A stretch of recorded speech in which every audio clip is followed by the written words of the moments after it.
Ven Espíritu Santo, llena los corazones de tus fieles, enciende en ellos el fuego de tu amor. Envía tu Espíritu y serán creados. Y renovarás la faz de la tierra. Oremos, oh Dios, que habéis iluminado los corazones de tus fieles con la luz del Espíritu Santo. Danos gustar todo lo recto, según el mismo Espíritu, y gozar siempre de su consuelo. Por Jesucristo nuestro Señor. Amén. Inmaculado Corazón de María, Sé la salvación del alma.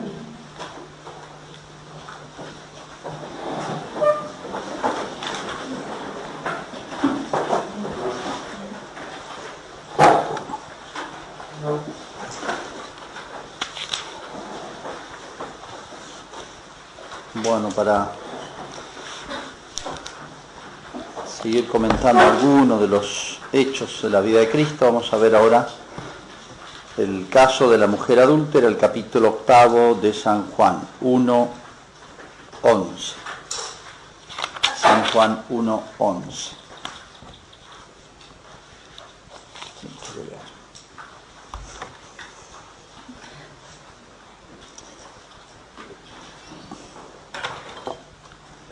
En la vida pública de Jesús hay tantísimos hechos, bueno, tomamos algunos. Y Jesús se fue al monte de los olivos. Por la mañana reapareció en el templo y todo el pueblo vino a él, y sentándose les enseñaba. Entonces los escribas y los fariseos llevaron a una mujer sorprendida en adulterio y poniéndola en medio le dijeron: Maestro, esta mujer ha sido sorprendida en flagrante delito de adulterio. Ahora bien, en la ley Moisés nos ordenó apedrear a tales mujeres. ¿Y tú qué dices? Esto decían para ponerlo en apuros, para tener de qué acusarlo. Pero Jesús, inclinándose, se puso a escribir en el suelo con el dedo. Como ellos persistían en su pregunta, se enderezó y les dijo: Aquel de vosotros que esté sin pecado, tire el primero la piedra contra él. E inclinándose de nuevo, se puso otra vez a escribir en el suelo. Pero ellos, después de oír aquello, se fueron uno por uno, comenzando por los más viejos hasta los postreros. Y quedó él solo con la mujer que quedaba en medio. Entonces Jesús, levantándose, le dijo: Mujer, ¿dónde están ellos? ¿Ninguno te condenó? Ninguno, Señor, respondió ella. Y Jesús le dijo: yo no te condeno tampoco. Vete desde ahora y no peques más.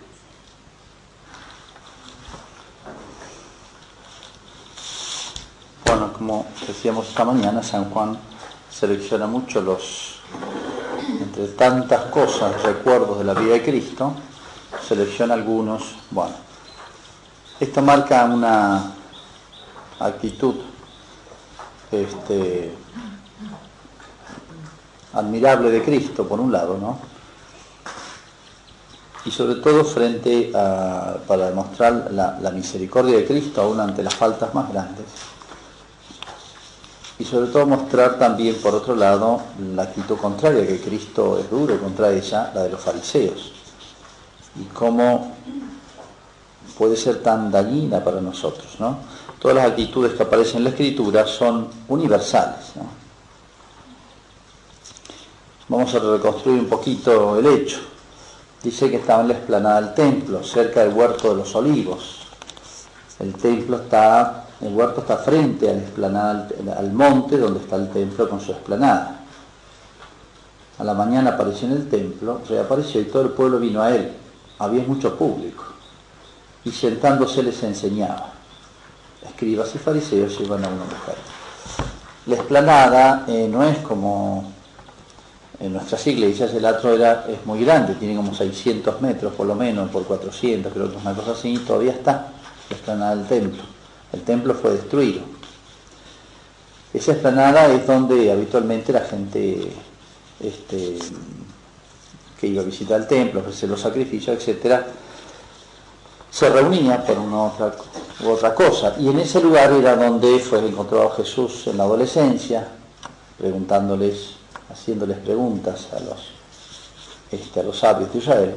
Ahí enseñaban, se rodeaban, y Cristo ya tenía fama de maestro, entonces aún los contradictores se acercaban a él, ¿no? Así que había mucho público.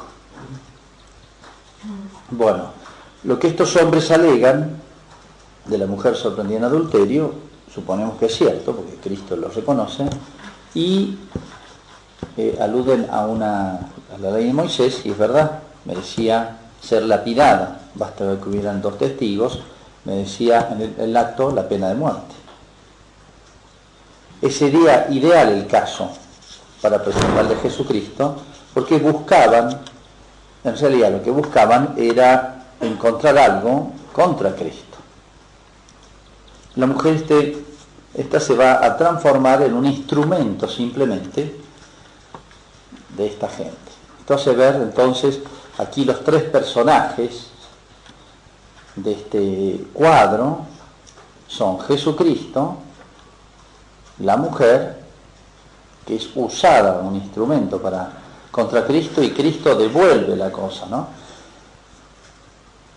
Y este grupo de escribas y fariseos, recuerden quienes eran los fariseos, los escribas eran los que conocían más la ley, y ese lugar, la explanada del templo, era donde solían enseñar, tenían sus escuelas, eran los que habían profundizado las escrituras y la explicaban, tenían sus escuelas ahí de enseñanza, ¿no? Bueno, estos hombres han descubierto una falta grave, y tienen razón cuando se lo plantean así a Jesucristo, ¿no? Pero en realidad tampoco ellos cumplen la ley de Moisés, porque si mandó a apedrearla, tendrían que haberla hecho apenas la descubrieron, no traerla hasta acá. Esto nos va haciendo ver hasta qué punto hay pecados de debilidad y hay pecados de malicia, ¿no? Todos los pecados ciegan el juicio de la razón, pero unos lo ciegan más que otros y se hacen más difíciles de percibir. Acá nos damos cuenta hasta qué punto, lo digo al principio y al final se va a dar cuenta más, se puede vivir esa especie de hipocresía, ya de estado de hipocresía, diría. Por eso Cristo fue tan duro con ellos, ¿no?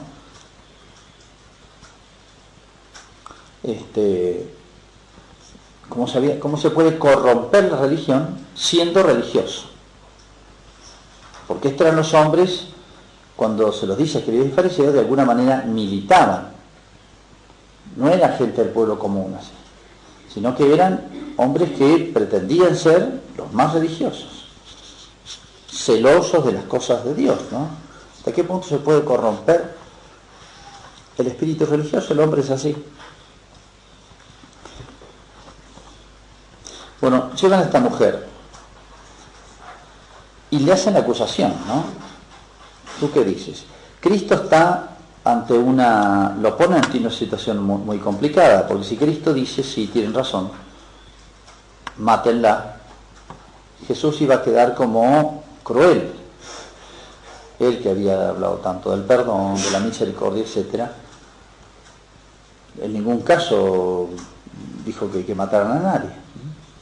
Si decía que no, estaba contradiciendo la ley de Moisés, que era justamente la acusación más importante que traía, ¿no? Acuérdense que esta acusación de transgredir la ley de Moisés la llevan hasta el último momento, ya en la pasión. Entonces Cristo está ante un dilema. La salida de Cristo realmente genial. Dice que no les contesta, se agacha, escribe en el piso. La única vez que se habla de que Cristo escribiera. Nunca supimos que escribió. Hay muchas conjeturas, etc. ¿Qué interpretación tiene esto? No sé qué ha hecho, porque no dice más el evangelista. Probablemente lo que ha hecho Cristo es, ya que vienen enardecidos, con enojo y igual. Entonces Cristo, para serenarlos, hace esto, como para que piensen, para que reflexionen. Es como si Cristo les diera tiempo a pensar. Ese silencio de Cristo, ese tiempo de Cristo, Pero como insistían, la respuesta genial de Cristo, ¿no?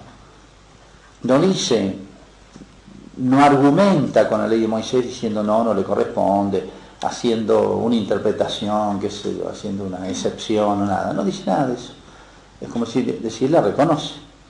Simplemente sugiere nomás. No dice que no, al revés, más bien dice que sí. Que tire la primera piedra y que no tenga pecado, ¿no? O sea, lo que quiere hacer Cristo es hacerles tomar conciencia de que ellos tienen más pecados que la adúltera. Son más adúlteros, en lenguaje de los profetas. Recuerden que la infidelidad a Dios es como un adulterio, por ese desposorio entre Israel y Él. ¿No se dan cuenta? Lo que quiere Cristo es que se den cuenta todos. La mujer lo va a lograr y ellos.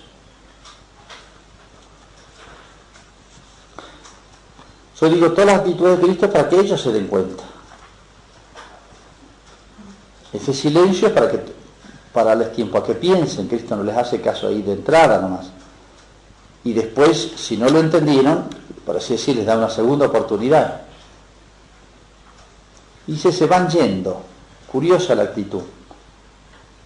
Se arrepienten estos hombres, cuyos nombres ni sabemos, ¿no? Ni cuántos eran, pero sería un grupito, no sé, de 8, 10, lo que sea, pero habían un público enorme ahí. Cristo está dando una lección para ellos, para ese público enorme que había. Esa plaza estaba siempre llena y para todos los siglos, ¿no? Estos hombres que se van, ¿se arrepienten? No. La genialidad de Cristo es, por así decir, poner en evidencia, así como estos pusieron en evidencia públicamente, difamaron a la mujer.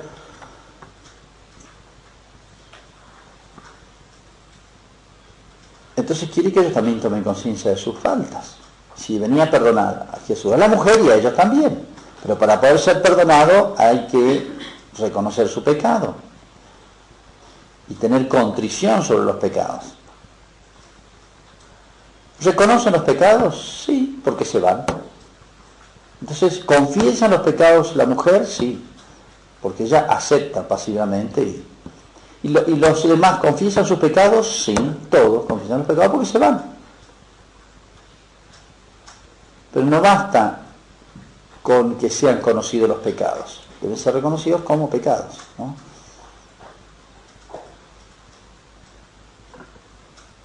Si no, no pueden recibir el perdón, se puede decir, de Cristo. Es una condición mínima, ¿eh? Peor, se van yendo, confiesan su pecado, o sea, quedan a la vista del público, agregan otro. A los pecados que traían agregan el pecado de contra la caridad, de exponer a esta mujer, de difamación, etcétera, toda la pasión interior. Y yo diría, agregan otro al perder esta oportunidad que les da Cristo de arrepentirse ellos. ¿Hubieran sido perdonados? Por supuesto que hubieran sido perdonados.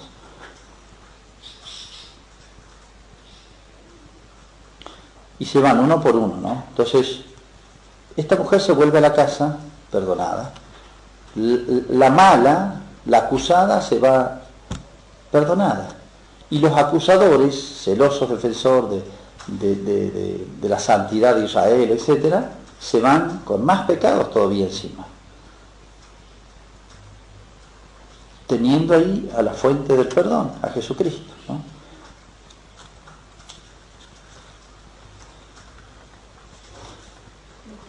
Y hermosa es la respuesta después de Cristo. ¿Alguien te ha condenado? No. Entonces Cristo la perdona, ¿no? Pero no le dice, no pasó nada, esto no, lo tuyo no es nada, sino vete, pero no peques más. Cristo le salva la vida. Imagínense qué disposición habrá tenido. Ciertamente si la perdona es porque estaba arrepentida. No basta el miedo para arrepentirse. Se ve que se ha arrepentido en serio, si no Cristo no lo hubiera perdonado.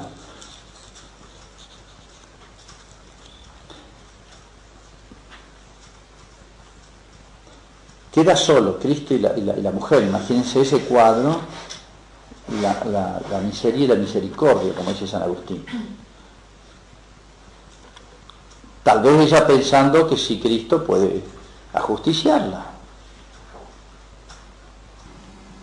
Pero Betty no peques más. Qué frase hermosa y consoladora, ¿no?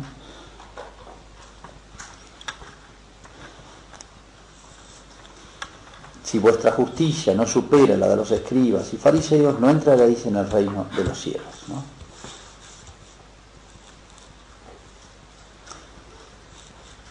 Nosotros somos, o estamos en uno u otro lugar, los cristianos que conocemos nuestros pecados, ¿no? Estamos en uno u otro lugar. Y tantas veces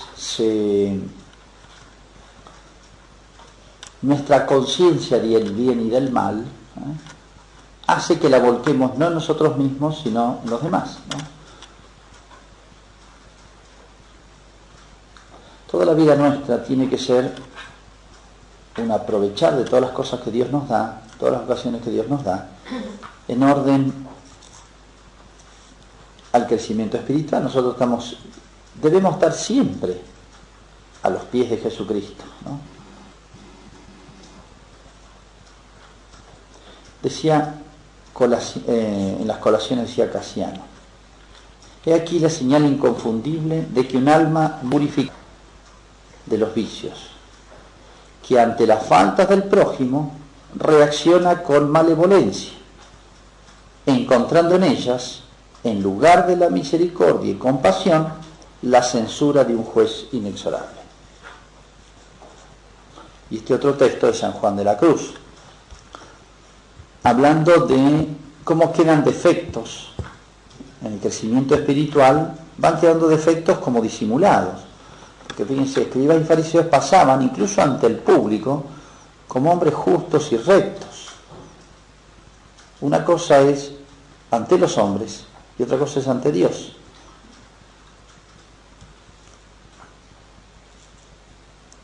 También hay otros, dice San Juan de la Cruz, de estos espirituales que caen en la ira espiritual, dice. Y es que se airan contra los vicios ajenos con cierto celo desasosegado. Se airan contra los vicios ajenos con cierto celo desasosegado, notando a otros, y a veces les dan ímpetus de reprenderles enojosamente, y aún lo hacen algunas veces haciéndose ellos dueños de la virtud, todo lo cual es contra la mansedumbre espiritual.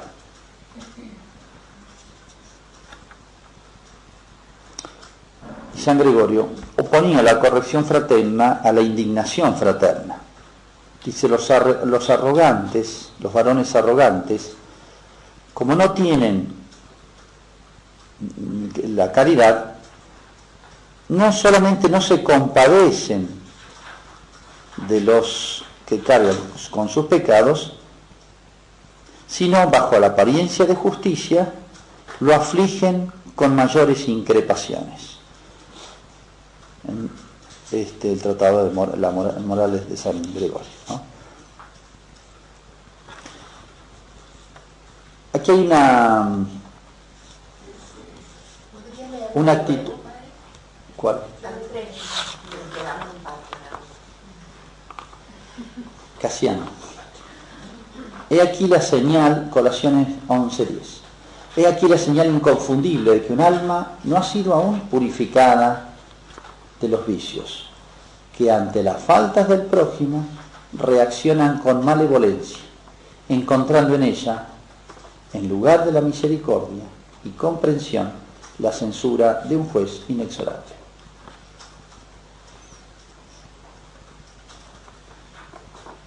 San Juan de la Cruz, noche 1, 5. También hay otros de estos espirituales, creo que está San Juan de la Cruz hablando ahí de los vicios capitales en los espirituales, ¿no?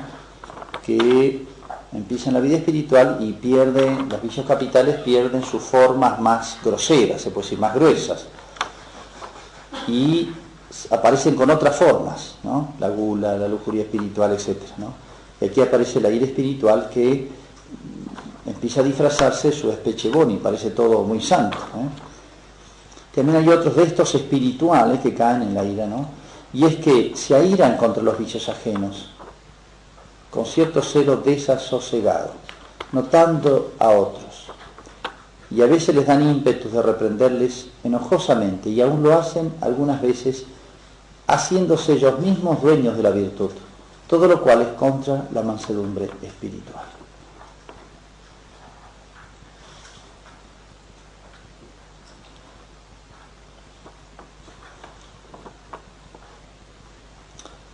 Y el otro Morales de San Gregorio 1.26.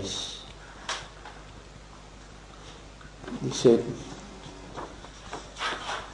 tengo el texto en latín: los varones arrogantes cuya caritates viscera non habent, o no tienen vísceras de caridad, no solo non compasiuntur, no solamente no se compadecen, essiam justis dolentibus,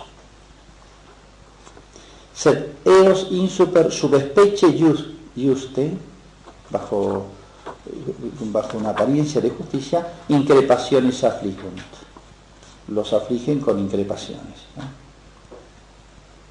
Los increpan. Bueno, acá hay un pasaje de la Escritura que nos da, bueno, acá está claro en Cristo, pero el pecado debe despertar en nosotros. Y uno dice, pero ¿cómo es el asunto? ¿Hay que ser ciego ante las faltas? Hay un pasaje donde Cristo dice, creo que es cuando cura al de la mano seca, y dice que la gente se enojó, porque era el sábado. Y dice, Cristo los miró con tristeza,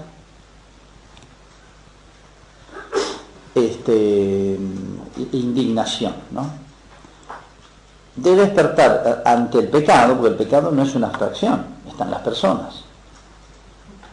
Entonces, no quiere decir que uno sea ciego ante el mal, y eso vivimos nosotros, o ante nuestros defectos, los defectos ajenos, y de los más cercanos es a veces donde más se ven o se padecen.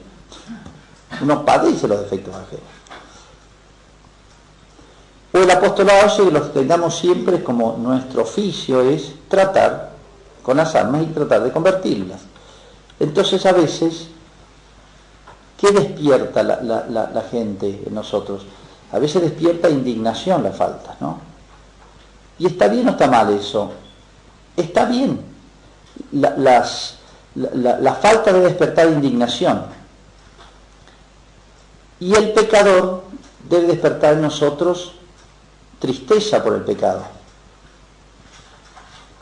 O compasión, que es compasión sino padecer con, o misericordia, hacer propia la miseria ajena.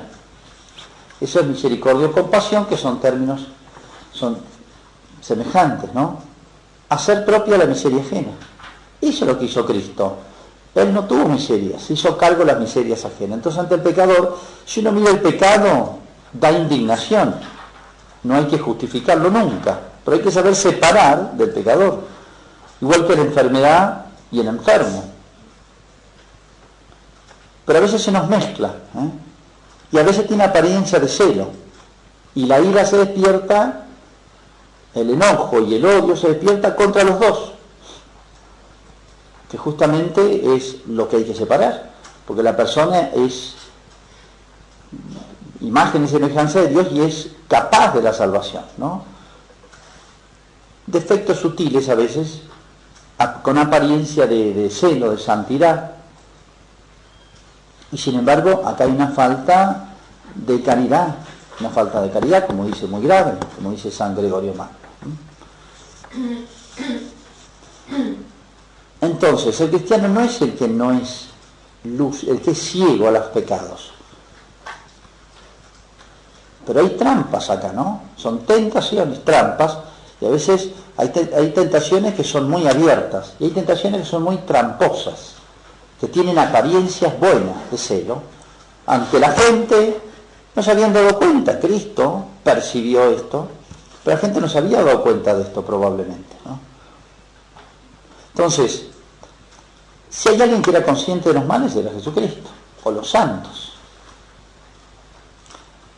Entonces no es la no lucidez de las faltas. Hay que ser muy lúcido de las faltas propias y ajenas. Hay que ser lúcido, hay que ser muy lúcido. Pero la miseria ajena debe despertar como en Cristo, que tenía tanta conciencia, imagínense, de las faltas de esta mujer.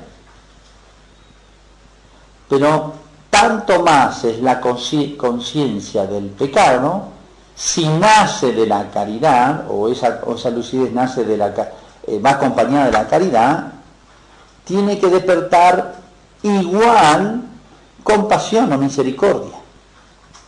Mayor miseria, más misericordia, porque el pecado es una miseria.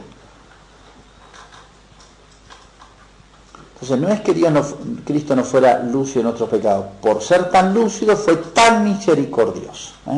Por ser tan lúcido fue tan misericordioso. Porque supo separar.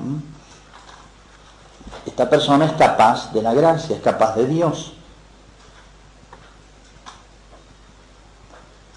Y como hay distintas clases de pecado, están los de debilidad, están los de malicia, etc., la actitud de Cristo es verdad que fue distinta hacia unos y hacia otros. La manera de corregir y de tratar fue muy distinto con la mujer y con estos hombres, si se quiere, y en otras oportunidades, ¿no? Entonces, debe despertar mayor miseria, mayor lucidez. Y otra cosa a tener en cuenta aquí es los pecados propios y los ajenos. Uno crece en la vida espiritual, va percibiendo tal vez con más sutileza las faltas. Pero ¿dónde está el desvío acá, tramposo también? Que uno, ese celo por el bien, por la justicia, por las cosas de Dios, se vuelque en los demás y no en uno. Por eso dice el libro de los Proverbios, el justo, el santo, se juzga a sí mismo. Entonces, el crecimiento normal en la vida espiritual debe volcarse en mayor lucidez, mayor conciencia, pero también mayor exigencia con uno mismo. Los santos han sido muy exigentes consigo mismos y muy misericordiosos con los demás, ¿no? Acá la trampa es volcar todos esos celos a los demás y termina produciendo una especie de ceguera de los propios pecados, que fue lo que pasó tan visiblemente en los judíos, ¿no? Terminaron no viendo cosas gruesísimas, ¿se acuerdan? No querían pisar el lugar ese pagano, el Tóstotos, porque no querían contaminarse y estaban organizando la ejecución de Jesucristo, con testigos falsos, bueno, con toda la historia que conocemos, pero no querían contaminarse pisando el patio ese, porque era un recinto pagano. Entonces se llega a cosas absurdas, el hombre puede llegar a cosas disparatadas, y nosotros también. Entonces, ¿con cuánto se puede decir nosotros que somos más lúcidos? Porque tenemos por profesión, se puede decir, analizar así como un médico está constantemente, aunque no lo quiera, pero instintivamente lo hace, viendo a las personas y si tienen algún problema de salud, lo hacen, qué sé yo. Debes tener hepatitis por la cara, por los ojos, amarillos, qué sé yo. Bueno, o estás pálido, te falta esto, más. Entonces, así también nosotros por profesión corremos ese grave peligro de esa conciencia, pero no volcarla sobre nosotros mismos, ¿no? Bueno, el mundo de hoy nos presenta, está agudizado, por así decir, la cultura del pecado, ¿no? Del abandono de Dios. Entonces, merece un gran deseo de parte nuestra, ¿no? En nuestra propia santidad y en nuestra misericordia, que uno dice, bueno, aún los peores pecadores pueden convertirse. Y uno ve en los ejemplos de los santos, uno piensa en Don Orione o San Juan Bosco, que le tocó a veces enfrentarse a personas muy rebeldes, incluso con la Iglesia, como fueron los modernistas en el caso de Don Orione, los ayudó a bien morir a varios de ellos, famosos líderes del modernismo, o a San Juan Bosco, con estos famosos liberales, masones, etc., que le parecían, en fin, todos los pecados ajenos le parecían fáciles basta un gesto interior, ¿no? De reconocerlos y querer la contrición, ¿no? Ahora, siempre quiere Dios que, o normalmente, que haya algún mediador de esta misericordia de Dios, ¿no? Entonces, que el pecado del cual estamos rodeados nosotros siempre vea en nosotros la actitud de Cristo, que vea siempre la actitud de Cristo, que no tema, digamos, porque va a ser juzgado, reprendido, etcétera, las almas que Dios ha tocado con la contrición, ¿no? Y que nosotros seamos un instrumento de la misericordia de Dios, ¿no? El mundo de hoy que necesita, si se quiere, mayor mal, mayor necesidad de conversión, ¿no? Cuando uno ve lo que valen las almas, lo que significa la condenación eterna, etcétera, es verdad que a uno lo indignan ciertas cosas, y no está mal la indignación, es buena, y si no hubiera indignación nosotros no tendríamos la conciencia del mal, pero eso debe estar unido y disolublemente a la caridad, que mayor miseria, mayor caridad, misericordia debe despertar en nosotros el mundo de hoy, las almas, lo que dicen los jóvenes, los matrimonios, los no, toda una sociedad que se aleja de Dios, ¿no? Bueno, esta es una faceta, por así decir, de la Iglesia, tan vinculada al apostolado, como los enemigos nos acusan de lo contrario. La Iglesia la ven, es una caricatura de la Iglesia que creo que no es real, como la acusadora, la que solamente marca las faltas, que denuncia, etcétera. Sí, la Iglesia es la única lúcida del mal, ¿no? Pero es la única que es capaz de poner remedio al mal, la única capaz de sanar. Es como el médico, que es el más consciente de las enfermedades y simultáneamente es el único capaz de sanarlas, ¿no? Ojalá que no seamos nosotros en nuestro apostolado, y sobre todo también hacia los demás más próximos, porque ni la vida consagrada nos exime de ser pecadores, sino que al revés, la mayor cercanía a los demás nos compromete más a ayudarnos mutuamente, a hacernos fácil el salir de nuestras faltas, el corregirlas, el mejorarlas, ¿no? Y muchas veces, a veces con actitudes, o con enojos, con ira, con hacer ver, o complacerse en que aparezcan defectos ajenos, son tantas trampas del amor propio, del orgullo escondido, disimulado. Por ser consagrado, ninguno de nosotros se supone que es santo, se supone que quiere serlo. La única condición es querer serlo nomás, ¿eh? Pero ¿cómo necesitamos, o cómo se aliviarían nuestras cargas si los demás nos ayudan a salir de nuestras faltas, ¿eh? Y toda la Iglesia muestra ese rostro ante el mundo. Es la única capaz de verlas y la única capaz de sanarlas.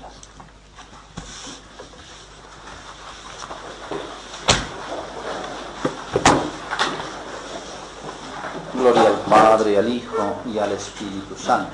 Como era en el principio, ahora y